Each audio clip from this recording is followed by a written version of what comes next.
E aí, pessoal, beleza? Hoje trataremos do tema estrito cumprimento do dever legal, certo? Uma causa de excludente de ilicitude, né? Disposta lá no artigo 23 e em seus incisos.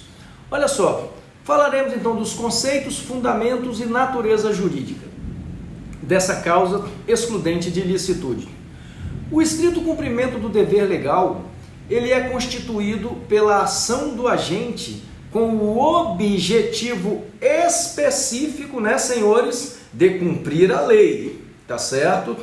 Sua natureza jurídica é de causa de exclusão da ilicitude, como falamos no início, da conduta, certo? Exclui a ilicitude da conduta do agente, conforme está disposto então, né, no artigo 23, inciso 3º do Código Penal.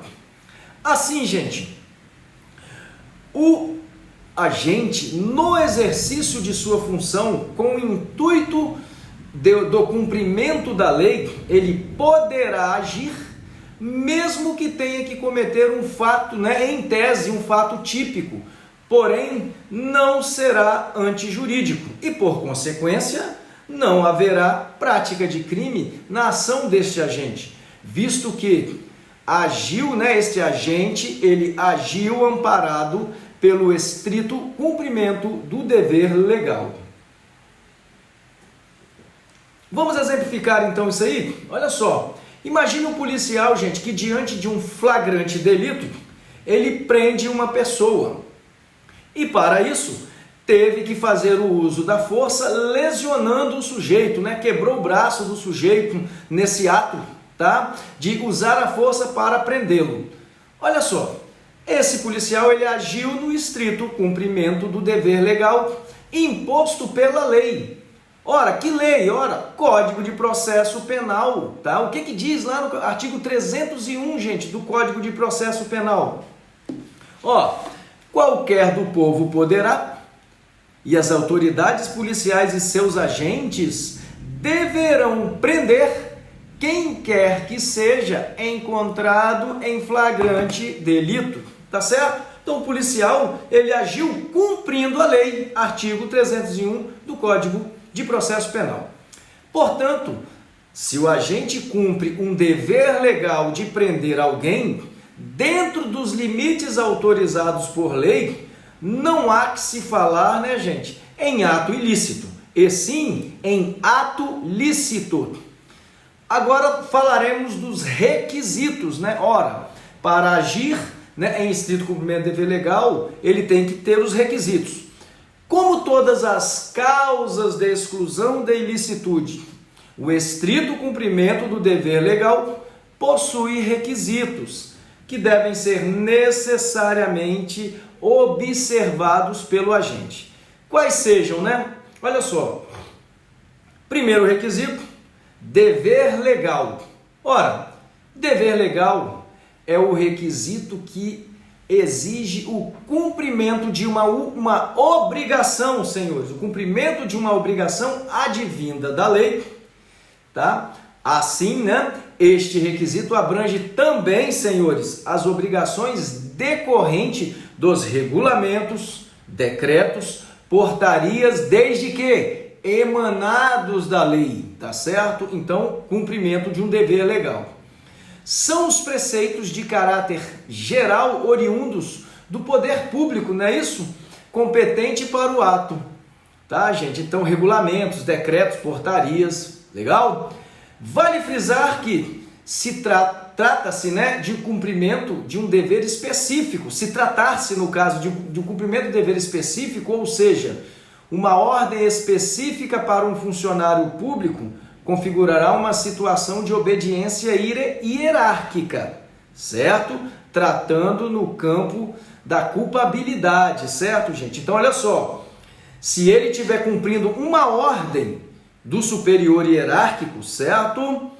Esta ordem não quer dizer que esteja dentro do estrito cumprimento do dever legal, tá? Se a ordem é advinda de lei, beleza, legal. Agora, se não é, pode ser uma ordem, tá, de um superior para um subordinado.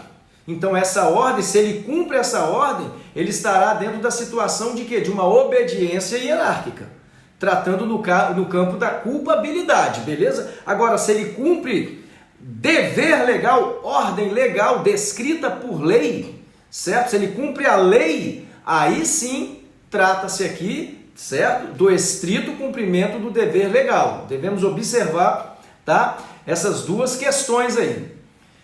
Gente, se a ordem é para cumprir a lei, então estaremos diante da causa de exclusão de ilicitude. Ora, em exame, como nós falamos aqui com os senhores agora, tá certo? Se é cumprimento de lei, não cumprimento meramente de ordem, de superior hierárquico.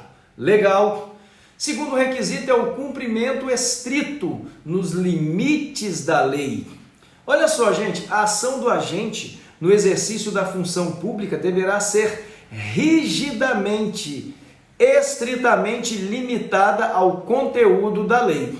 Ou seja, ele só poderá atuar nos limites autorizados por lei, sob pena de não ser acobertado pela excludente da ilicitude e ainda responder pelo excesso, não é isso? O excesso doloso ou culposo, conforme o caso concreto, né, revelar. Corroborando o entendimento supracitado, gente, vale a pena citar aqui saudoso aí Damásio de Jesus, doutrinador. Ele afirma o seguinte, ó: o dever pode estar contido em regulamento, decreto ou qualquer ato do poder público, desde que tenha caráter geral, tá certo? Emanado por lei, tá certo, gente? Vamos exemplificar isso aí então? Olha só, imagine que um juiz, tá? O juiz expede um mandado de busca e apreensão na casa de uma pessoa para apreender um carro. O oficial de justiça, no ato do cumprimento do mandado, certo? O oficial de justiça, no ato do cumprimento do mandado, ele vai lá, apreende o carro e acha por bem também apreender a moto. Olha o problema sério aí, ó. Ora, gente, no que tange a apreensão do carro, beleza. Se houver resistência, isso, aquilo, estrito cumprimento de dever legal. O oficial de justiça, tá, estará cobertado, então, pelo estrito cumprimento de dever legal, tendo, né, qualquer situação de resistência, né, que ele tenha que agir também, juntamente com a polícia. Agora, em relação à moto, ele não estará acobertado pela excludente, porque ele excedeu os limites do mandado, tá certo? Excedeu os limites do mandado. Assim, tá? Responderá então pelo ato ilícito cometido, tá? Com efeito, gente, as ações cometidas por agentes públicos fora dos limites legais dispostos em lei poderão ensejar, né? Qual crime? Aquele mesmo, o crime de abuso de autoridade, disposto na Lei 13.869/2019, tá certo? Lei de abuso de autoridade. Essa excludente, então, gente, essa excludente é direcionada aos funcionários e agentes públicos no exercício de suas funções que demanda suas ações, ordenadas por cumprimento das leis e ordens administrativas de superiores hierárquicos, né? Emanadas do poder público, fundamentadas na lei, as ordens, não é isso? Porém, há doutrinadores, gente, que defende que sua aplicação poderá também aplicar, né? Caber, tá? Poderá ter cabimento aí aos cidadãos comuns. Em alguns casos, por exemplo, o dever dos pais sobre os filhos para com a educação, vigilância e guarda. Tá? Isso é um pensamento doutrinário, gente, minoritário, certo? Esse pensamento é minoritário, é um entendimento minoritário, então, da doutrina penal. Tá? O próximo requisito do estrito cumprimento do dever legal é o conhecimento da situação justificante. Que requisito é esse? Olha só.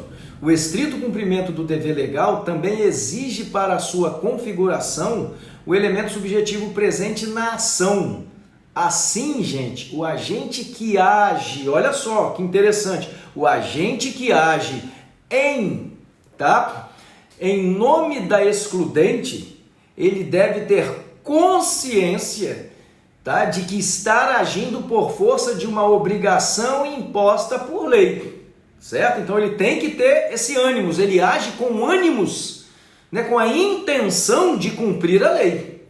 Caso contrário, meu nobre, estará praticando um ato ilícito, logo não amparado, por esta excludente, tá?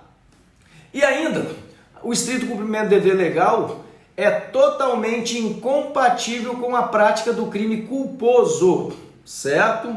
É totalmente incompatível, visto que a lei ela não impõe ao funcionário público, no exercício da função, agir por imprudência, negligência ou imperícia, tá certo? A lei não impõe isso.